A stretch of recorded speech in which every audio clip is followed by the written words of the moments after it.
everyone, it's Mary, and today I'm bringing you my Autumn Readathon wrap-up. So the Autumn Readathon was hosted by Mercedes over at Merce's Bookish Musings. I'm going to leave a link to her channel down below. She thought about doing this readathon after reaching 30,000 subscribers to celebrate, so I thought it was a splendid idea, and I love Mercedes and I never participated in a readathon, so I thought it was about time. I had a lot of fun in this readathon because, well, we were actually supposed to be meeting 4 main prompts and then 2 bonus prompts. So to read 6 books, ideally, or 4 books. I managed to finish 2 books and to get halfway through other 2. I think this is a success for me though, because my goal for this readathon was really to read as much as I could during this week. It was from the 22nd of October until the 28th, and I just wanted to get a lot of reading done, and that's what I did. So I managed to read more than I normally would, and to me that is success. So I'll talk about the books that I finished, and then I'll mention the books that I'm currently still reading. The first book that I finished was The Butcher's Hook by Janet Ellis. And this was my pick for the historical fiction, although it could, it could fulfill the gothic kind of read as well. And this is set in the 18th century in London, and the protagonist of the novel is Anne. She is a 19-year-old girl. Growing up, she was very awkward around other people because she had kind of weird interests. She's a very peculiar child, and that really was not helping her socially. Anyway, she is supposed to marry this older guy that she really is not interested in because her heart is set on the butcher's boy, and she's very determined to get what she wants. And she's not afraid to get some blood on her hands. That's all that I'm going to say. I thought this book was perfect for this time of the year, even though it is set in summer, because of the, kind of gory content and unsettling things that happen. And I think this was brilliantly executed. I really, really enjoyed this book. What I really loved about this book is that it really created a vivid setting, and reading the book, you were very aware of the surroundings and of the fact that you were in the 18th century. And the description and the attention that she gave to details was, I think, masterfully done. She just picked the right detail to point out in the right moment. It really made me fall in love with her writing style, and this is her debut novel, so I have high hopes for whatever she brings out in the future, and I will definitely be reading it. Really enjoyed this one. I gave it 4.5 stars. Then I finished the Gustav Sonata by Tremain, and this was my pick for the novel set in a cold location. And again, this is historical fiction as well. This book is set in Switzerland, and it is kind of split into 3 parts. So the first period is right after the Second World War. The middle part is before the war, and then the third part of the book is set in the early 90s.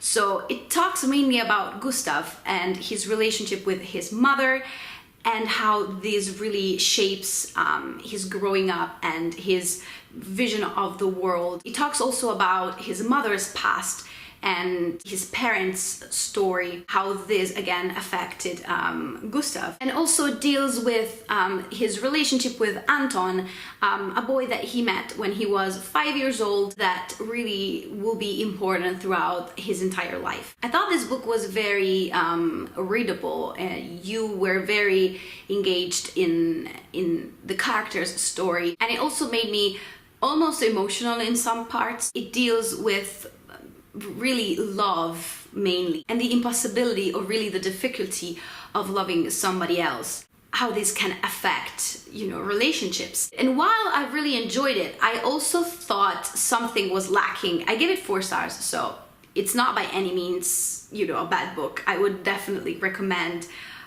reading this. But the main thing was that I was really enjoying the first part of the book, maybe because I was a little bit misled by the blurb, and I thought this was going to be kind of a coming-of-age story of, Gustav and Anton growing up. but it was not really that. So when you go back to explore Gustav's mother storyline, I was not as engaged as I was, you know, with Gustav the boy. And even though it was interesting enough to, you know, for me to keep going and to just enjoy his mother's part as well, I really was sorry not to continue, you know, Gustav's storyline.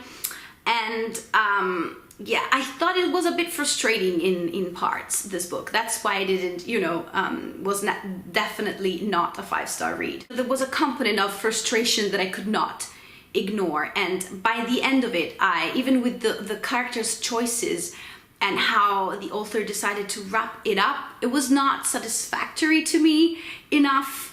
And I thought it was a pity. So yeah, 4 stars for me. It was a very good read anyway. So the next 2 books I am still reading, and one was the pick for the non-fiction book that was supposed to be revolving around, well, or autumnal themes or nature and such. So I had Walden, or Life in Woods by Henry David Thoreau. I'm actually going to put this down because I'm going to just pop a picture here of the English version, because I have this book in Italian. I had this book on my shelves since forever, and I am actually halfway through the book and enjoying it more than I thought I would. I thought it was going to be very dull and boring, basically, but it's not. I mean, it has so many things that you can, you know, roll your eyes about, and because it was written, you know, quite some time ago. Some of his reflections, you're like, not really. But I think it's very interesting and actually quite funny at times. Sorry, I didn't even tell you what the book is about. It is a memoir of Thoreau deciding to live for 2 years in the woods near the lake of Walden. These talks about just that and his reflections on nature and on society in general. I will be continuing reading this during nonfiction November, quite conveniently. So yeah, there's that. And then I have Goodnight Stories for Rebel Girls. I'm just going to hold the Italian version of this book because it's exactly identical to the English one. And this is a short story collection, so it was my pick for the short story collection. And this book is amazing. I love it. It's supposed to be for children, I think. Basically, it talks about 100 women that were or are famous, or maybe not famous, but they should be, because of what they did with their lives and how this really made history. I didn't know a lot of things contained in this book. I didn't know a lot of stories, and the good thing is that you have, you know, all the stories are 1 page long, and then you have an illustration, and all the illustrations are made by different artists, and they're all women again. So I think this book is very beautifully published, and I don't know, I think I was emotional during this week because I almost felt like crying when reading some of the stories here. Like at the end of them, I was just kind of almost tearing up because I was so proud, you know, of these wonderful women, and it's really inspiring, and I think it's the perfect gift for children and for adults as well. Now that, you know, Christmas is approaching, I think this is just a nice touch. And again, I did not finish the book, but I plan to finish reading it for nonfiction November, again, quite conveniently. This was it for my Autumn Readathon wrap-up. I hope you enjoyed it. I will be posting soon my October wrap-up, late as usual, and hopefully TBR for nonfiction November, because I will be participating. So I'll see you in my next video. Of course, let me know if you read any of the books that I mentioned, and we can talk about them in the comments. Bye!